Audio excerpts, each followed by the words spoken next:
anonymity and a lack of talent. But now Charles Osgood reports one subway artist is making a name for himself somewhere besides the police blotter. He stalks the New York City subways, waiting for his chance to strike. When the opportunity comes, he moves fast. He has to. Opportunity for Keith Haring is a blank advertising poster. Using a piece of chalk, the young man from Kutztown, Pennsylvania, draws a picture, a cartoon-like drawing which he finishes in a minute or two and then moves on. He may do as many as 30 such drawings in a day, all different, but all the same in certain ways.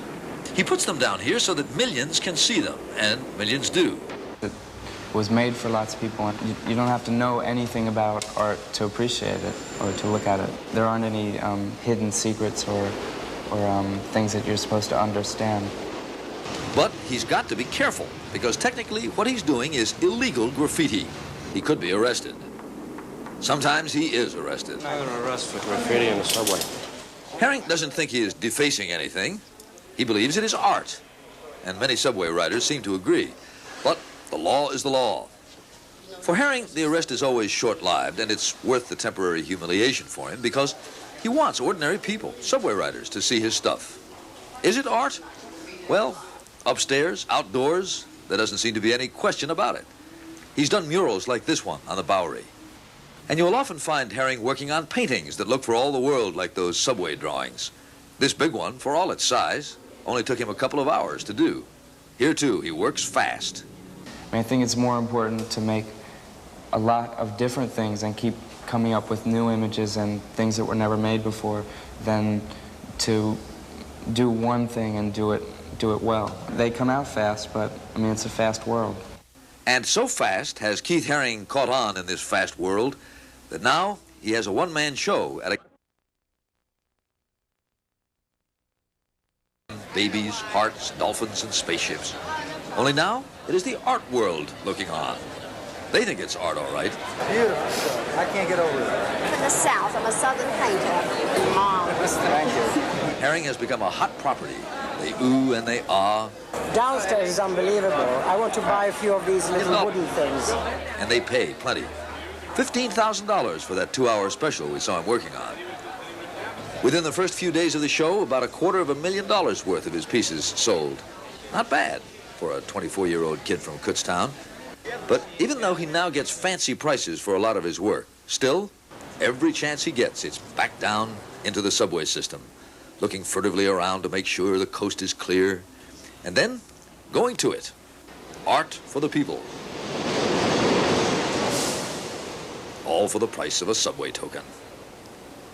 Charles Osgood, CBS News, New York. Violence in New York City has left 4 young blacks wounded by a white gunman, and the cheering hasn't stopped. Bill Whitaker looks at a strange scenario which finds authority and the public on opposite sides, and a veteran civil rights organization playing a perhaps surprising role. He told witnesses as he fled he had acted in self-defense. A passenger on the New York City subway, a white man, said 4 black teenagers wielding sharpened screwdrivers pressed him for $5. He reportedly told them, "I've got $5 for each of you." He shot all 4, then fled through the subway tunnel. One of the wounded teenagers may be paralyzed for life. Police hotlines set up to find the culprit have been flooded with calls. Calls from New Yorkers fed up with urban violence who proclaimed the unknown gunman a hero. I think we should have a few more like him. They were out there to hurt people, kill people, and so they got it. But official New York sees things differently.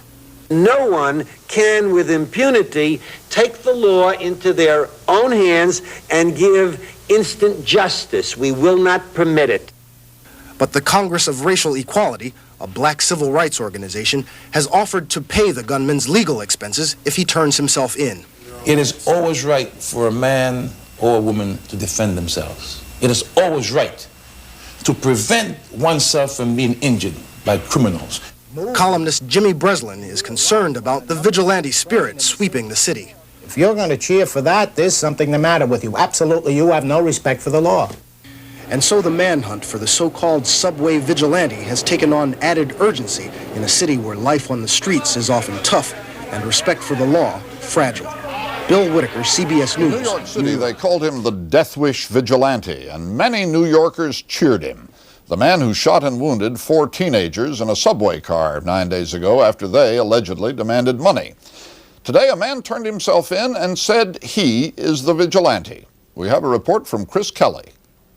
And Detective Daniel. New York authorities say their suspect unexpectedly showed up today at police headquarters in Concord, New Hampshire.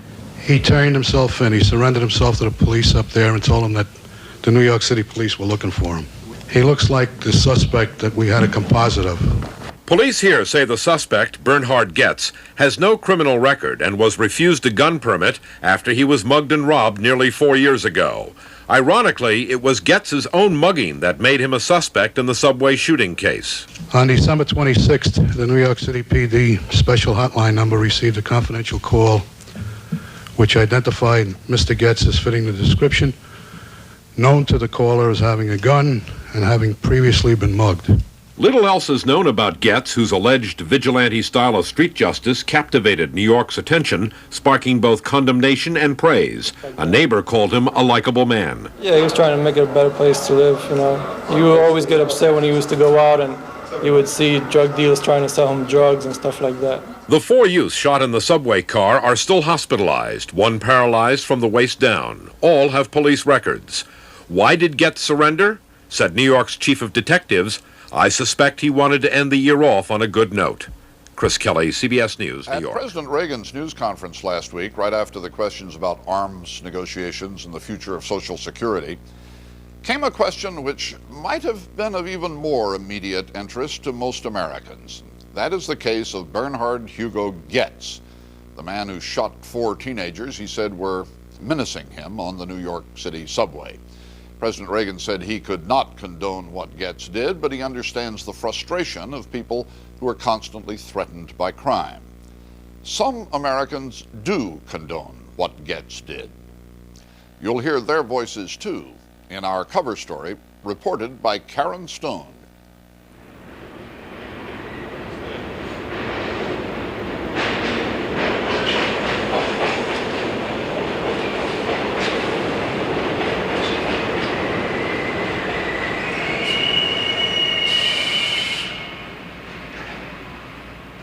In New York City, we're tired of being pushed around. We really are.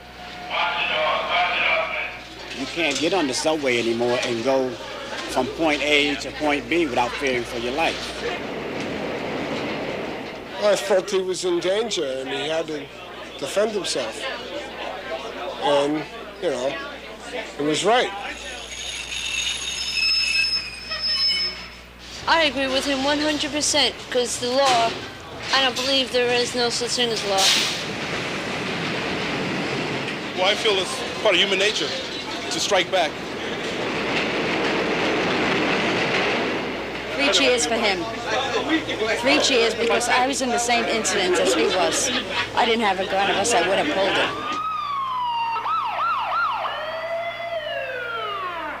The shooting took place early one afternoon in a New York City subway car rumbling through downtown Manhattan. The bullet struck 4 young black men, witnesses say, who had surrounded a white man and asked him for money. The surrounded man, though, pulled out not money, but a gun. He shot the 4 men and then fled the train and disappeared into the dark tunnel. 9 days later, Bernhard Hugo Goetz walked into a New Hampshire police station and said he did the shooting. Mr. Goetz, do you have anything to say, Mr. Goetz? Thank you. Some called Goetz a vigilante. Others called him a hero. They keep making Goetz as the bad guy, and they keep forgetting about the others. We think that young man deserves a Medal of Merit. What has happened to Bernhard Goetz, and my heart goes out to him. ABC Talk Radio. Let's go to our New York line. Hello. The mystery and mystique surrounding the incident have captured the attention not only of New Yorkers, but of people across the country. They say they are mad about crime and just can't take it anymore. Okay, thank you, dear.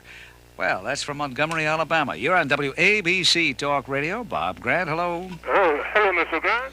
Well, the response has been the most concentrated, the most consistent, the most emotional I have witnessed, probably not since John Kennedy was shot by Lee Harvey Oswald.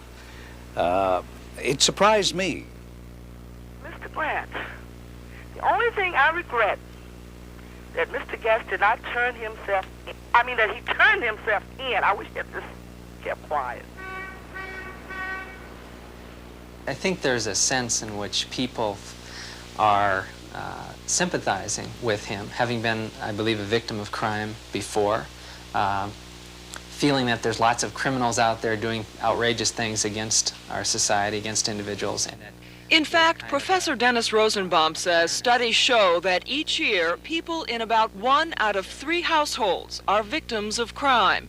He is a research psychologist at Northwestern University who studies crime and crime prevention programs. You can appreciate sympathy sometimes in a justice sense, but you also cannot condone or tolerate that kind of behavior. Otherwise, you create the possibility for seeing this as a legitimate form of responding to social problems. Well, firstly, vigilantes are not heroes. They're not heroes. You don't equate vigilante with hero. New York Mayor Ed Koch remembers when he was attacked by an angry demonstrator at a health convention. Who may have committed crime. And I was enraged at what had happened, not only because of the pain and the physical assault, but it was an attack upon me as a human being. My persona was outraged. And as I stood up, I looked down at this guy who had assaulted me. And I thought to myself, I'd like to kick him in the groin or the head, whichever would hurt more. And then I thought to myself, that's uncivilized. And if I did, he probably would charge me with mayoral brutality. So I didn't. Instead, I pursued him in court. It took a year before the trial. Most people would have given up. I did not. And after a trial, he was convicted. He got 30 days, which is big time for assaulting a mayor, apparently. Goetz did the people of the city of New York a great favor. They're not kids, they're monsters. And if I were Mr. Goetz, I'd probably do the same thing, only I would aim to kill. I think people are fed up. The axiom of turnstile justice exists. There are cops that are in court still completing the paperwork while the persons they've apprehended are out on the street. William McKechnie is president of the New York Transit Patrolmen's Benevolent Association. We see people that we arrest that are multiple recidivists, that have been arrested 15, 16, 17 times without any punishment. And it gets to the point where you just say, well, you know, where does it end?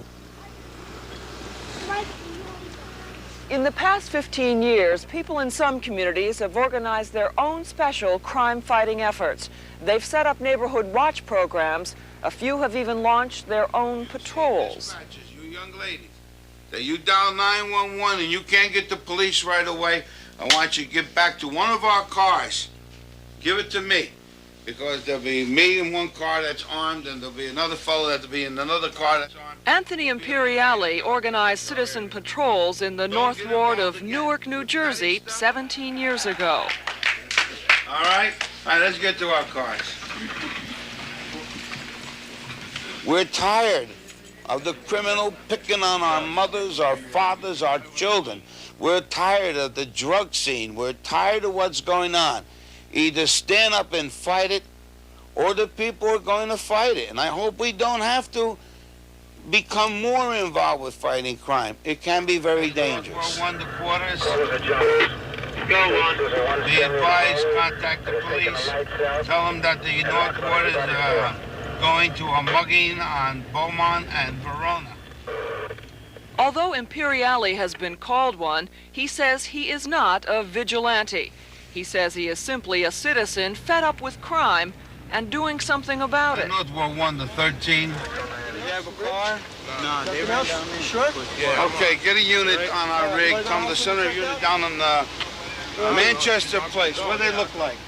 I think what we must do is that the legislators of our nation have to realize that we need the type of law that will work, the type of penal institution that doesn't give them pumpkin pie and ice cream for raping somebody's mother, or the type of judge that a guy rapes a woman and he lets him go and he rapes another woman 2 days later.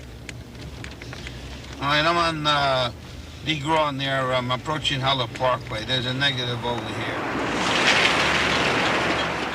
10, 15 years ago, police were very skeptical of citizen patrols, and to date, most police departments do not encourage them.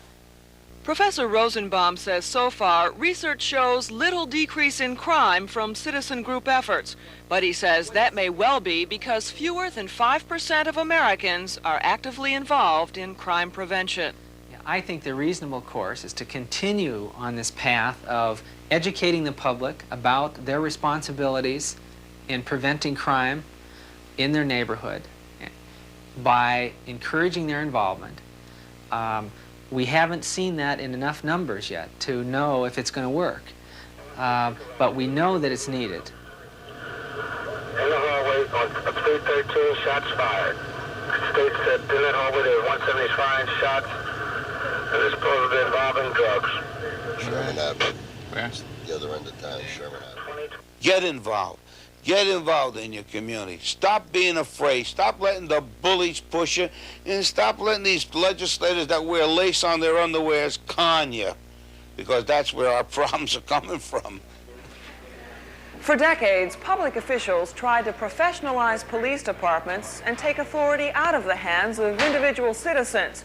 the extremes being vigilantes of the Old West and lynching mobs in the Old South. But in recent years, law enforcement officials have begun to say they can't control crime by themselves.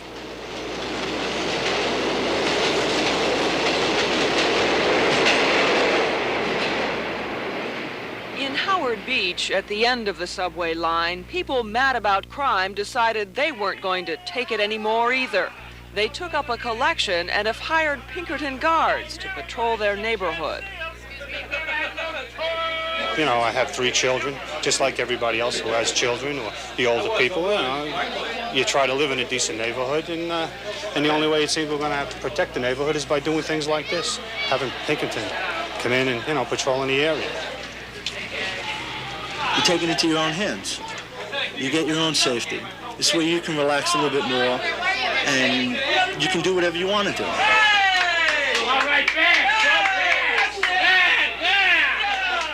Because she gets so mad. What the hell do these people think they are? When you go out and work for a living, you got to be afraid to ride the damn trains. And it's not right. You shouldn't be afraid to go anywhere. You can't even walk in your own neighborhood without fear. And it's just not right. And I'm glad somebody done something about it. And we wish more people did something about it. All right, take it over to the hot. I really don't think that the public wants it. Again, it was glamorized in the media, and the public is perceiving it the way they would see the end of a Charles Bronson movie. And I stood up and applauded at the end of Death Wish myself, but it was a movie. And when I finished my popcorn, I left, and that was it. It was over. This is real life. There are 4 people with bullet wounds. There's an individual who chose to shoot 4 people. Maybe he was defending himself, maybe he wasn't. There were 12 to 14 others in that car whose life were in danger by both parties' actions. And I think now what we have to do is let the system take its course. Let's hear both sides of the story. Let 12 people analyze that and make a determination on guilt or innocence. I'm neither anti-gun control, or pro-gun control, but I would not hesitate to blow these guys away. I'm 100% for Bernhard. No. I think he did right. What is it? These people make me laugh, Bob. These guys are on a subway for one reason, to do dirty business. They use these screwdrivers. It's totally understandable, because what we're seeing is a frustration and outrage, a sense of rage against the criminal justice system that has placed protections for criminal defendants in a situation where society's rights are being impinged upon. And I think the pendulum has swung too far in favor of defendants and the rights of criminals to be protected in court. And they deserve constitutional protections, but too far. And society is now suffering. And what I think we should be doing is using and channeling this rage against the criminal justice system, not just in New York, but around the country, and change that system. And I think we have to give a far greater effort to ending the chaos, because if we don't, then this frustration will continue to build up. The shooting occurred early one afternoon in a New York City subway car. A grand jury will help decide whether Bernhard Goetz and 4 young men are villains or victims. But that day, many Americans recognized some victims themselves. Many of them say they're mad as hell about crime and just can't take it anymore. This guy stood up, pulled the gun out, and shot the guys. And it's an act of bravery. And people feel it's great. I think if I had a gun that day, I think I would have pulled it out of that bunch. Maybe he's a criminal for doing it, but he's a hero in our eyes. Maybe a criminal to the justice system. I agree with him 100%, because the law, I don't believe there is no such thing as law. You can't get on the subway anymore without fearing for your life. It's part of human nature to strike back.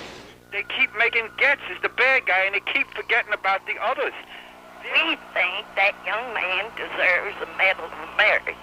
What has happened to Bernhard Goetz, and my heart goes out to him. Pro-gun control, but I would not hesitate to blow these guys away. I think he did right.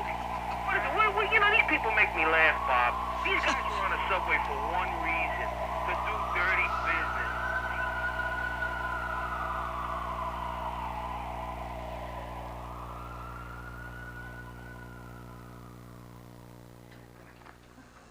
A New York County grand jury today indicted Bernhard Goetz on 4 counts of attempted murder in the 2nd degree, 4 counts of assault in the 1st degree, 1 count of reckless endangerment in the 1st degree, 1 count of criminal possession of a weapon in the 2nd degree. Goetz, 37 of 55 West 14th Street, New York, New York, is charged with attempting to kill Troy Canty, Darrell Cabey, James Ramseur, and Barry Allen on December 22, 1984, by shooting them with a pistol inside a southbound IRT subway car. Goetz is also accused of causing serious physical injury to the 4 youths and recklessly endangering the lives of other subway passengers by discharging a loaded pistol inside the car. The defendant surrendered in New Hampshire on December 31, 1984, was charged in a felony complaint by the district attorney with attempted murder in the 2nd degree and was returned to New York. He was arraigned in Manhattan Criminal Court on January 3, 1985. At the bail hearing, Assistant District Attorney Susan Braver, who subsequently presented the case to the grand jury, said that she believed that, at least with respect to Darrell Cabey, there was no legal justification for the shooting. On January 25, 1985, the grand jury, which heard the case, indicted Goetz only for possessing a loaded gun in the subway car on December 22nd and possessing 2 other guns on or about December 30, 1984. Inside his apartment, and possessing 2 other guns on or about December 30, 1984 inside his apartment building. It declined to indict him on attempted murder, assault, reckless endangerment, or more serious weapons charges, although the grand jury was instructed that there was legally sufficient evidence to support these charges. Shortly after the gun charges were filed, my office began researching what circumstances would justify the office seeking an order authorizing a second submission and concluded that under the facts of this case, new evidence would be required. When new evidence emerged upon the application of the district attorney, Acting Supreme Court Justice Stephen G. Crane authorized the district attorney to present the case to a new grand jury. Assistant District Attorney Gregory Waples presented the case to a grand jury as in charge of the prosecution. The office will move to consolidate the 2 indictments before trial. Attempted murder in the 2nd degree is a Class B felony which carries a maximum penalty of up to 25 years in prison. Assault in the 1st degree and criminal possession of a weapon in the 2nd degree are punishable by up to 15 years, and reckless endangerment in the 1st degree carries a 7-year penalty. Mr. District Attorney, are you now prepared to say what the new evidence was that you presented to this grand jury? No, I'm not. I'm still not permitted by law to discuss what evidence was presented to the grand jury. How can we account then for the difference in the indictments, even though you say in your statement that grand jury was told that there was sufficient evidence to indict on it? Well, as I think all of you now know, we are not present when the grand jury deliberates and votes. How can you explain this grand jury bringing back so many serious indictments when the first grand jury failed to do that? There was all of the evidence which was presented to the first grand jury was presented to this grand jury, plus additional evidence. And what can you tell us about the additional evidence? I cannot tell you anything about the additional evidence. The proceedings before the grand jury are secret. On Mr. Ramseur's testimony, was the grand jury aware of the prank that Mr. Ramseur pulled off yesterday, claiming that he was kidnapped? Was that part of their deliberation process? It was. A second grand jury came down hard on Bernhard Goetz for the celebrated subway shootings of 4 teenagers. It indicted him on 4 counts of attempted murder and assault. I think what they're saying is that he should stand trial for attempted murder. The fact that they have come up with an attempted murder indictment means that they found no justification. Despite the grand jury action, Goetz said he was justified. Everything now should come out in the open, with time, and then that will end the controversy. The Chief Judge of this state has said the DA could indict a ham sandwich. I guess he's been proven this time. What Goetz did triggered a passionate debate over whether he rightfully acted in self-defense or wrongfully took the law into his own hands. After a first grand jury in effect exonerated him, Goetz staged a media blitz. Would you do it again? In that exact same situation, probably yes. But then 2 of his victims filed civil suits against him, and details of Goetz's incriminating statement to police were released about shooting one teenager a second time when Goetz thought he had missed. Bernhard Goetz, with all the calculation and premeditation of the world, and with delight and without remorse, set out to murder these 4 young men. When the case was reopened, 2 victims testified before the second grand jury with immunity. That induced Goetz to show up to explain his story, but only on his own terms. The DA said no deal, so the grand jury acted without hearing from him. Goetz has said he's eager to have a trial. There are too many things left unanswered, he says. This thing has gone too far. Chris Kelly, CBS News, New York. Court records released in New York today allege that so-called subway vigilante Bernhard Goetz bent over one of his wounded victims last December and said, "You don't look too bad, here's another," and shot him again. That testimony came from a detective in Concord, New Hampshire, where Goetz turned himself in. Goetz, who claims he shot the youths in self-defense, appeared at a pre-trial hearing today. He later had this comment. I think that, one of the factors, that would help reduce violent crime greatly in this city is if there were more licensed, competent people to carry guns. Now, I realize that that is an unpopular view in New York, but I think it's an important factor.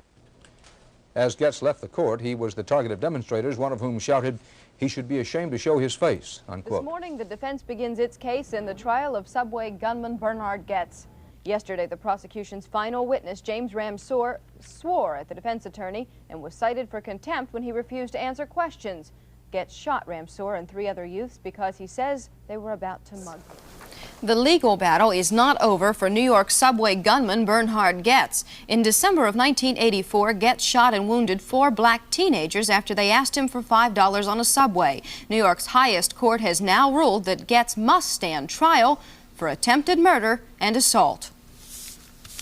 You looking forward to the trial? Of course not. I thought it was all going to disappear. Goetz maintains the 4 teenagers were trying to rob him and he fired to protect himself. A team of scientists set sail today to delve into an undersea mystery, the wreck of the Titanic. Scientists who discovered the wreck last year will take a mini-submarine 13,000 feet under the North Atlantic for an even closer look. A remote-controlled camera will go inside to take thousands of detailed pictures. By using the Argo imaging system on Alvin, we should be able to fly between 60 and 100 feet off the deck. It's very routine. It's like driving a truck from here to Boston, really. The only thing different is the scenery. Leaders of the expedition say they don't want to disturb anything. They say the Titanic is best left to rest in peace. Ken Pruitt is on vacation, so we'll look briefly at the business news. Troy Canty, one of the 4 teenagers shot by Bernhard Goetz, admitted under cross-examination that he has changed his story about the New York subway shooting. After the incident, Canty said he was very close to Goetz and demanded money. Now he says he was several feet away and simply asked for $5. Around America this morning, in New York City, the case of subway gunman Bernhard Goetz is one step closer to the jury room, and the jury will not be seeing the defendant on the witness stand. Defense attorney Barry Slotnick rested his case without calling Goetz to testify.